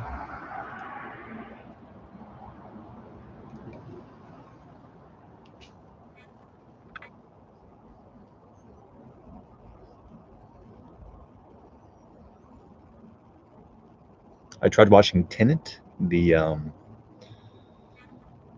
Christopher Nolan film. That I turned that off after like 20 minutes. Couldn't follow it.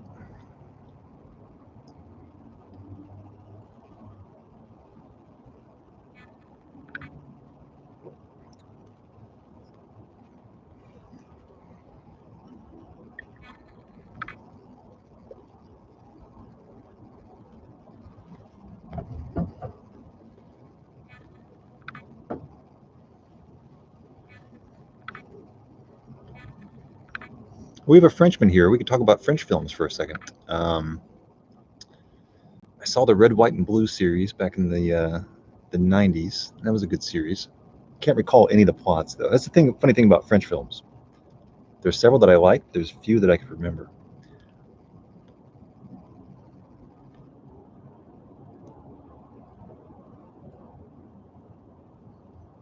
There was a great Dutch movie in the late 80s that they remade an American version about a girlfriend who disappears. That's probably one of my top 10 foreign films of all time. I forget the name.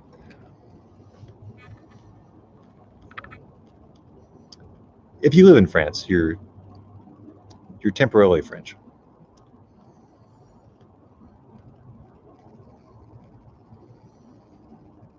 Have you seen Once Upon a Time in Hollywood? Yes. Saw it like last year. That was really good.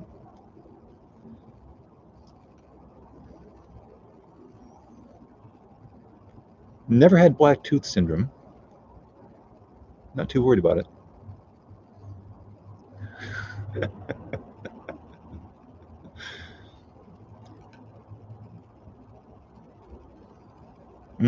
Okay.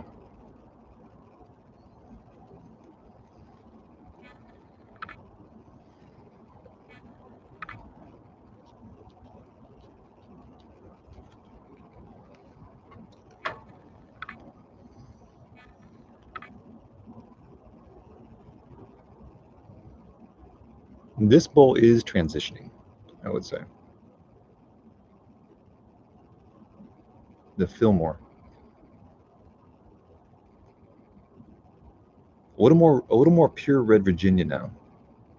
A little less darkness, actually a little more lightness, I'd say. A little more what I would call traditional Virginia vibe to it.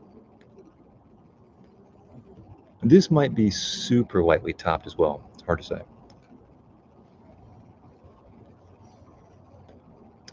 Race deck. I know a few things. I mean, these are more like road signs, just for fun. I love the fact the cafeteria in the university was called the Mensa or Mensa. I remember Aisha belief for thank you, I believe, or you're welcome, one or the other. I remember Prost, of course, for a cheers. I I remember they taught us how to interact with locals by talking about the weather.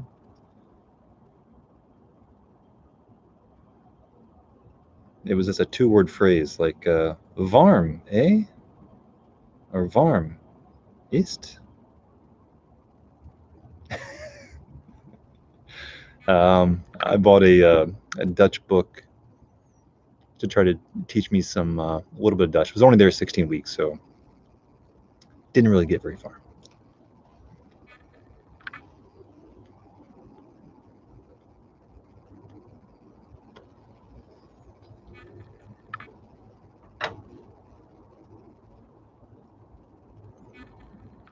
Total population of the Netherlands, I'm going to say 3 million. Warm, eh? Yeah, I forget. Lone Star. On the topic of movies, I just bought Nice Guys Eddie Windbreaker from Reservoir Dogs for $7. Nice score.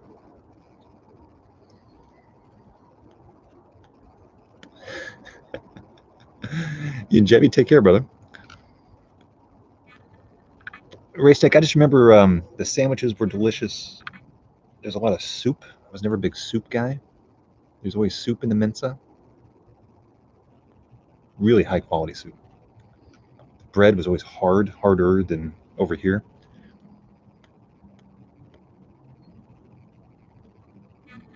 A lot of frites places.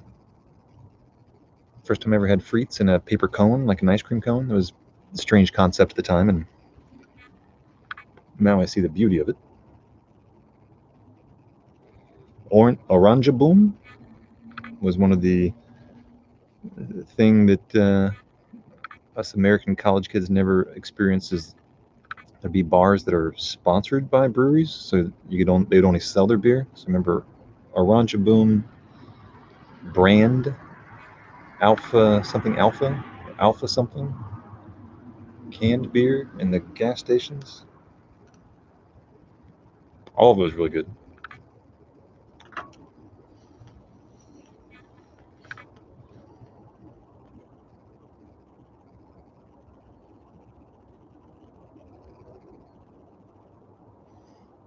Fly? Fly? Like cake?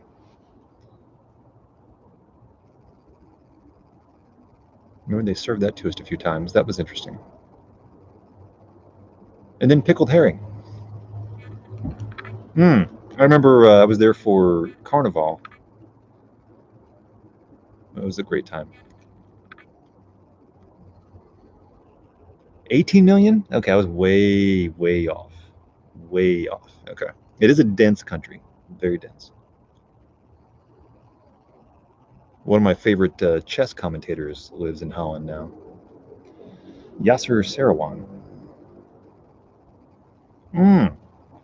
I don't know why I missed this. Race Deck. I'm watching day 12 of one of the most well-known, well-respected chess tournaments in the world. Vikensay, the Tata Steel tournament. I watch that every day.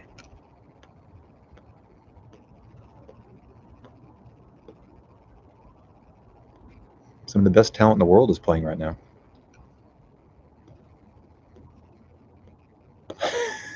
Exactly, Scrapman. Yeah, pie is what I meant. A few too many vowels in that word.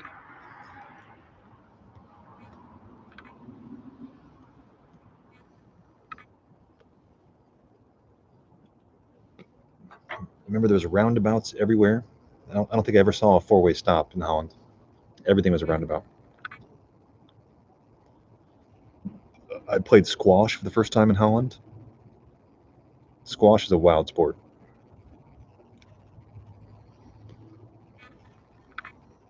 Yeah, Race Deck. It's on YouTube. YouTube. Well, here in America, it starts like at 7 in the morning, ends up at 2 p.m. usually. It's what they call a classical tournament, meaning classical time controls. So it's like 2 hours per person. So the games can last 4 or 5 hours because there's bonus time. But it's the longest time control there is in chess. So there's blitz chess, rapid chess, and classical time control. And this is a classical tournament. Probably one of the most famous long-running tournaments ever. Yeah, Igor, Peterson, Svidler, Jan Gustafsson. I'm not a big fan of Jan, by the way, but I watch on Chess 24. Chess.com has a stream. There's a couple streams. My favorite Igor. My favorite guy is Peter. Peter, the Hungarian. Peter. I can't think of his name, but he vied for the title against back in the early 2000s. He was number 2 in the world at one time. Liko, yeah, Peter Liko, great guy, great commentator, very funny guy, well respected. Yeah, I would call into the shows. There's a chess club in St. Louis that also has a broadcast on some events, not this one, but I've called in and talked to, got my question on the air on a live stream a couple years ago to Yasser Seirawan. I play and study chess almost every week. Mr. Kim, I spent a week in Amsterdam at a tiny place called the Hotel the Crown back in the 90s. It was glorious. Yeah, I was about 3 hours away from Amsterdam, but I went there a couple times. Interesting place. I like the smaller towns in Holland.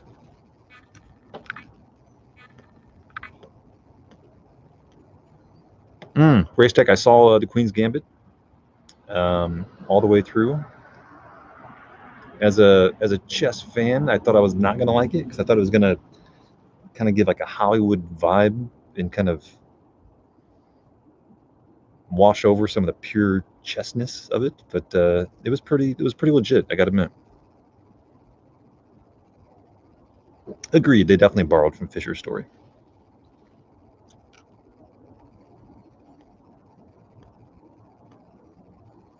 I saw Pawn Sacrifice again for the second time like a couple weeks ago. Not a great movie, but for any fan of the '72 championship between Fisher and Spassky, it's a must watch. It's a must see. You kind of got to watch it.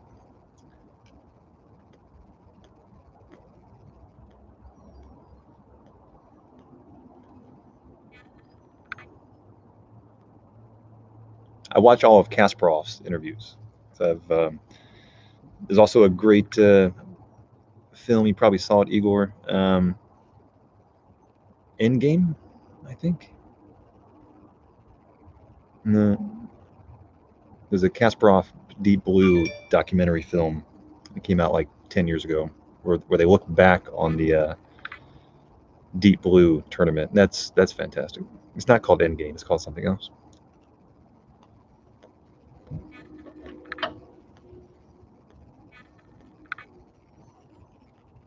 But that's a fantastic film. Joe Art, I loked finding Bobby Fischer, or was it loking for searching for Bobby Fischer, which was actually based on a true story of Josh Waitzkin, who's a real person who was a child prodigy, and it was his name. That character's name is Josh. It was actually kind of a biography of Josh Waitzkin, who turned out he gave up chess, turned to a martial artist, became #1 judo guy for a while.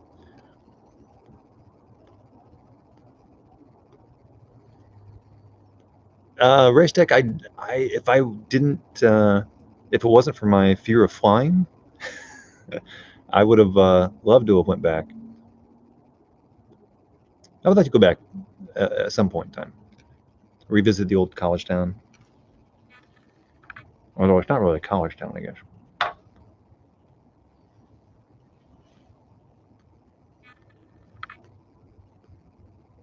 It would be interesting to go back.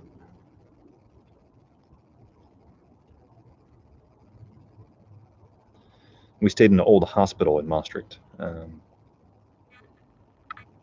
forget the name, but it felt like we were, the dormitory was a psych ward. It was strange, but cool. Lone Star, take care, brother.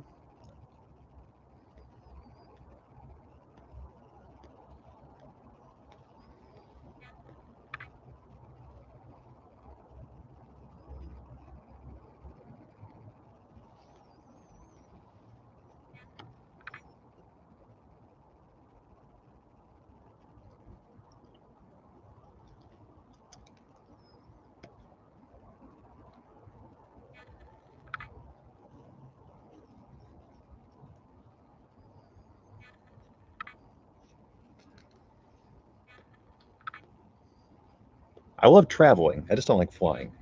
If I could snap my fingers and transport myself anywhere, I would travel all the time. Just not a big fan of flying. I'm trying to think what that insignia is. Oh yeah.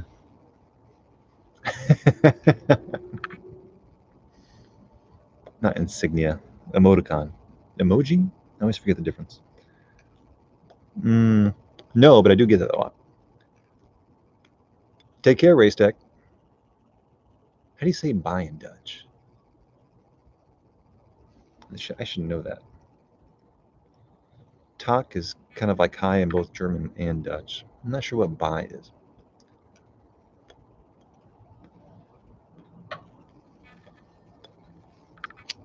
I could do by ship. I wouldn't mind a 10-day cruise to Amsterdam. That'd be interesting. Or to Rotterdam. I'd probably book in Rotterdam.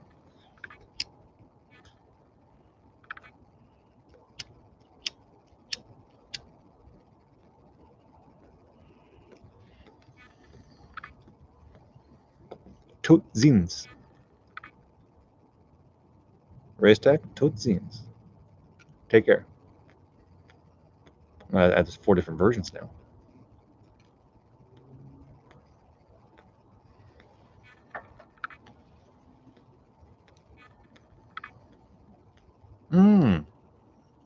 Or the universal hand wave.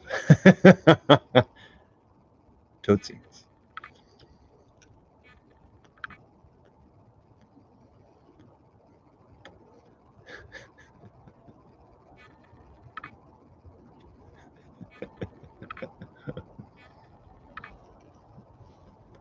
Well, I'm gonna pack it up here in about 10 minutes, but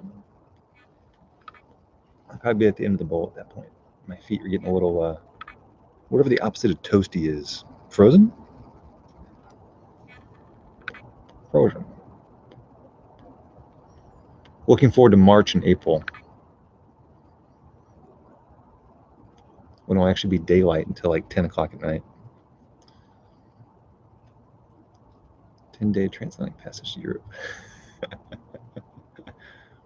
I mean, I'm kind of nostalgic about, I'm sure it's not that way in the real world, but excluding the whole Titanic thing, I think a cross-Atlantic boat trip back in the day, not now, in first class would be, I think it'd be fantastic. I never wanted, to be honest, I was never one of those guys that want to go on a Caribbean cruise. I'd want to go somewhere, not to a tourist destination, but I'd want to like go somewhere serious. I don't know. Are there any cruises across the Atlantic anymore? You don't really hear about that. It's probably so expensive now. People don't do it.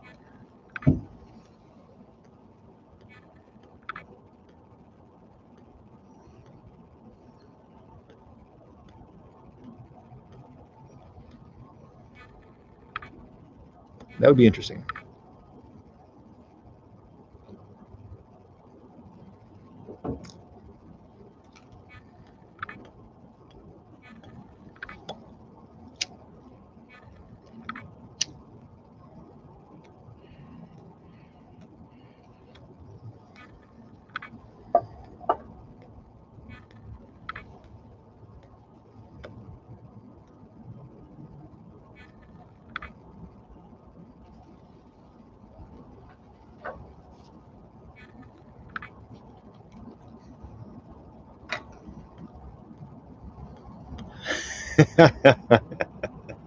I could join the Merchant Marines. Maybe not at my age, though.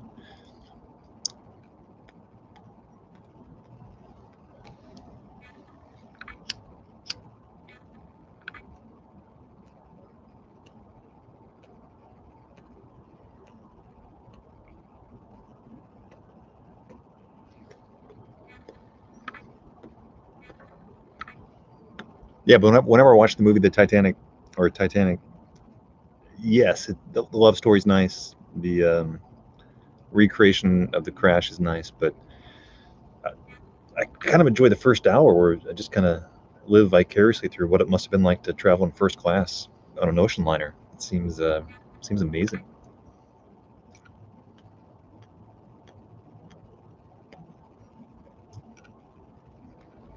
And these days, you can still work remote.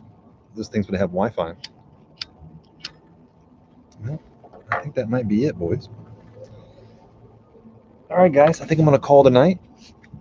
Thank you for joining me. I feel like I have, I wouldn't say conquered, but gotten to know 3Ps in a personal, intimate way. The candle helped.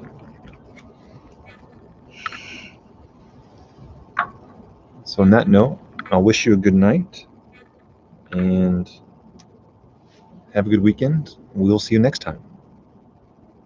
Tote zines. Take care. Good night.